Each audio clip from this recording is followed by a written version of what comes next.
बिस्मिल्लाहिर्रहमानिर्रहीम। अस्सलाम वालेकुम प्यारे बच्चों। आज का हमारा मौजू है श्रीनगर से करगिल तक, सफ़र नंबर 68। श्रीनगर से करगिल तक का सफ़रनामा है। जैसे आप यहाँ कुपवाड़ा से सफ़र करेंगे श्रीनगर तक, तो आपसे कहा जाएगा कि आप जब श्रीनगर गए, रास्ते में आप किन किन मुकामात से गुज़रे, रास्ते में आपने क्या क्या देखा।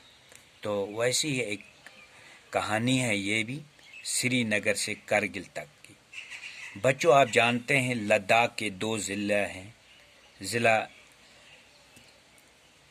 और यानी लेह ज़िला है और ज़िला करगिल। ज़िला लेह का सदर मुकाम लेह का कस्बा है और करगिल ज़िले का सदर मुकाम कस्बा करगिल है। करगिल लेह कस्बे से 204 किलोमीटर दूर है। आजकल लद्दाख जाने के लिए रसल व रसाइल के ज़रिए बस, ट्रक, कार, सोमो, जीप, दीगर किस्म की छोटी गाड़ियों के अलावा हवाई जहाज़ वगैरह हैं। श्रीनगर से लेह जाने वाली सारी गाड़ियां करगिल से गुजरते हुए जाती हैं। करगिल श्रीनगर से 210 किलोमीटर दूर है। श्रीनगर से लेह जाने वाली गाड़ियां रात को करगिल में रुकती हैं। श्रीनगर से चलने वाली गाड़ियां गांदरबल और कंगन से होती हुई मशहूर सेहत अफजा मुकाम सोनमर्ग पहुंचती हैं। सोनमर्ग एक छोटी सी वादी है जो सर्ब फलक पहाड़ों, चीड़ और देवदार के सरसब्ज और बुलंद व बाला दरख्तों और खूबसूरत सब्ज़ाज़ारों के लिए काफ़ी मशहूर है।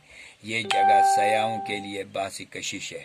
इस वादी के बीचों बीच एक नदी बहती है जिसका पानी बिलोर की तरह साफ शफाफ है। ये नदी इस मुकाम के कुदरती हुस्न को 4 चांद लगाती है। लद्दाख जाने वाली गाड़ियां यहाँ थोड़ी देर रुकती हैं। तकरीबन 1 घंटे के सफ़र के बाद बालतल नाम का एक छोटा सा गांव आता है। सोनमर्ग और बालतल कश्मीरी अल्फाज हैं। सोनमर्ग के माने सोने की चरागाह और बालतल का मतलब पहाड़ के नीचे। ये जगह चारों तरफ से आसमान को छूते हुए पहाड़ों से घिरी हुई है। दाएं तरफ के पहाड़ों में दूर ऊपर अमरनाथ का मशहूर तीर्थ स्थान है और बाएं जानिब ज़ोजिला की सड़क मौजूदा दौर की साइंसी तरक्की और इंजीनियरिंग का एक जीता जागता सबूत है। तो प्यारे बच्चों, आप जानते हैं जो श्रीनगर से करगिल का सफ़र है, इस बारे में ये लिखते हैं जिस कि कहते हैं जो सफ़र है ये 2 ज़िले हैं। लद्दाख जिसे कहा जाता है, ये 2 ज़िले हैं, ज़िला लेह और ज़िला करगिल। लद्दाख ज़िला जो है उसका सदर मुकाम जो है वो लेह ही है, यानी इसका ज़िला हेड क्वार्टर, और करगिल का जो ज़िला हेड क्वार्टर है इसका भी सदर मुकाम करगिल का कस्बा ही है। करगिल कस्बा जो है ये लेह से 204 किलोमीटर दूर है। आजकल लद्दाख जाने के लिए जो गाड़ियों का इस्तेमाल होता है, सोमो, ज़ाइलो जाती हैं। इसके अलावा हवाई जहाज़ से भी ये सफ़र तय किया जाता है। श्रीनगर से जाने वाली गाड़ियां जो हैं वो रात को करगिल में ही रुकती हैं, क्योंकि लद्दाख जो है ये 450 किलोमीटर दूर है। लेह का जो कस्बा है ये श्रीनगर 450 किलोमीटर दूर है, इसलिए ये गाड़ियां, ये हिली एरिया है, इसलिए ये गाड़ियां रात को करगिल में ही रुकती हैं।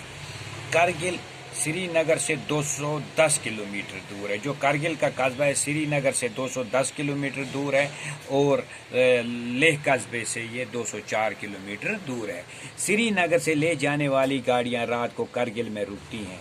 श्रीनगर से जितनी भी गाड़ियां जाती हैं ये रात को करगिल में रुकती हैं और करगिल जाते हुए बहुत से खूबसूरत मुकामात रास्ते में आते हैं, जिनमें गांदरबल, कंगन के अलावा एक मशहूर सेहत अफजा मुकाम सोनमर्ग है, जहां बहुत से सयाह लोग जाते हैं, बहुत से स्कूल एक्सकर्शन जाते हैं। ठे ہے ہی نہیں، آپ تو جاتے تھے کبھی۔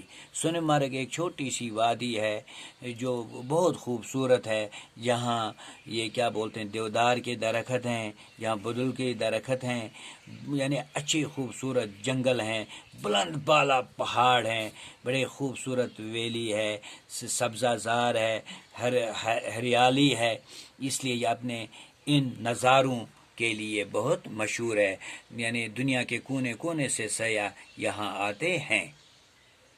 لداخ جانے والی گاڑیاں یہاں تھوڑی دیر رک جاتی ہیں۔ تو پیارے بچوں، اب ہم یہاں تک ہی پہلا ہی پیرا پڑھیں گے، یہاں تک اس مقام کے قدرتی حسنوں کو چار چاند لگاتی ہیں۔ جو میں نے آگے پڑھا لداخ جانے والی گاڑیاں یہاں تھوڑی دیر رکتی ہیں، تو یہاں ہم صبح شروع کریں گے۔ اب ایک سوال ہمارے پاس آ رہا ہے اس کا کہ سری نگر سے کرگل تک کون کون سے قابل ذکر مقامات ہیں۔ سری نگر سے کرگل تک بہت سے خوبصورت مقامات ہیں، جن میں گاندربل، کنگن، سونمرگ، بالتل اور دراس قابل ذکر ہیں۔ تو یہاں سونمرگ کے بارے میں چند جملے لکھے۔ سونمرگ ایک خوبصورت اور صحت افزا مقام ہے۔ وادی سونمرگ سرسبز و بلند و بالا درختوں اور سبزہ زاروں کے لیے کافی مشہور ہے۔ دنیا کے کونے کونے سے سیاح سونمرگ کی خوبصورتی کو دیکھنے آتے ہیں۔ یہ دو سوال آپ اب نوٹ کیجئے اور یاد بھی کیجئے۔ باقی